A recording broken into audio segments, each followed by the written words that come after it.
na parte de segunda-feira, a autoridade das Escrituras. A Bíblia tem autoridade, porque é a palavra de Deus. A própria Bíblia afirma claramente qual é a sua autoridade e qual é a sua função. Vamos ler então, segunda carta de Paulo a Timóteo, capítulo 3, e os versos 15 a 17. Aqui diz: que desde a infância você conhece as sagradas letras. Paulo falando para Timóteo que ele desde a infância foi ensinado na Bíblia, nas sagradas letras, que podem torná-lo sábio para a salvação pela fé em Cristo Jesus. A Bíblia pode tornar você e eu sábios para a salvação pela fé em Cristo Jesus. Verso 16: toda a Escritura é inspirada por Deus e útil para o ensino. A Bíblia é inspirada por Deus e a utilidade da Bíblia é para nos repreender, nos corrigir, nos educar na justiça. Veja a utilidade da Bíblia: repreender os nossos erros, corrigir os nossos defeitos e nos educar na justiça, a fim de que o servo de Deus, você e eu, sejamos perfeitos e perfeitamente habilitados para toda boa obra. Meu querido irmão, esta é a utilidade da Bíblia. Ao estudar a Bíblia, devemos entender que Deus não é um fantoche pronto para fazer nossas vontades. Os pensamentos de Deus, os caminhos de Deus são muito mais altos, estão acima dos nossos caminhos, diz Isaías 55, verso 9. Portanto, jamais devemos tentar controlar Deus ou controlar o que Ele diz. Você jamais deve tentar fazer com que Deus faça a sua vontade. A oração não é você tentando fazer Deus fazer aquilo que você quer. A oração é você buscando intimidade com Deus para descobrir a vontade de Deus para a sua vida. Também não devemos escolher apenas alguns versos da Bíblia que nos agradam, ou versos que já conhecemos bem, deixando de lado as partes mais desafiadoras.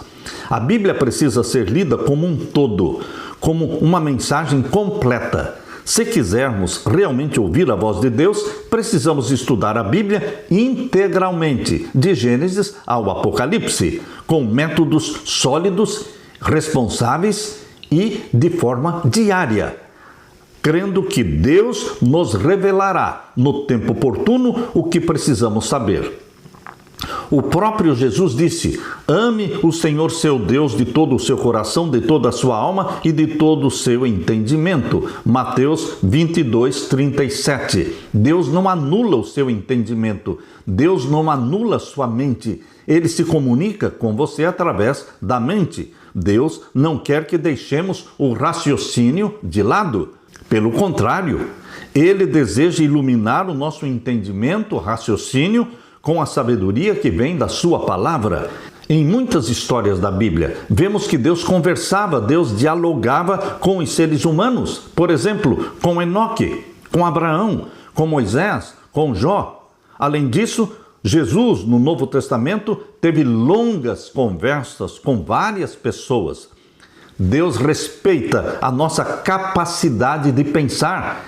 Ele nos deu raciocínio para se comunicar conosco, mas nos convida a submeter a nossa mente à palavra e à sabedoria dele, à medida que desenvolvemos nossa salvação. No entanto, a razão humana continua sendo simplesmente humana. Nunca vamos ter mente divina. Somos humanos, mas nós somos participantes da natureza divina. O Espírito Santo imprime em sua mente a mente de Jesus. Nós temos uma mente sujeita ao erro. Nós temos uma mente sujeita à ilusão e ao orgulho. Nós temos uma mente que é falível. Só Deus é infalível. Quando usamos apenas o nosso entendimento humano, corremos o risco de nos colocarmos no lugar de Deus. Assim, Satanás no céu, Lúcifer, ele queria ser Deus, queridos. E a tentação de Lúcifer para Adão e Eva é que eles, comendo do fruto proibido, eles se tornariam como Deus. Não, nunca vamos ser deuses. Seremos homens e mulheres, participantes da natureza divina, porque o Espírito Santo gera em nós a natureza santa de Jesus. Às vezes, lemos a Bíblia com uma atitude crítica, arrogante, achando que já sabemos tudo e que não encontraremos nada de novo na Bíblia. É justamente quando estamos nos sentindo tão importantes, tão presunçosos e autossuficientes, que negligenciamos o relacionamento com Deus e passamos a depender apenas do nosso entendimento limitado e falho.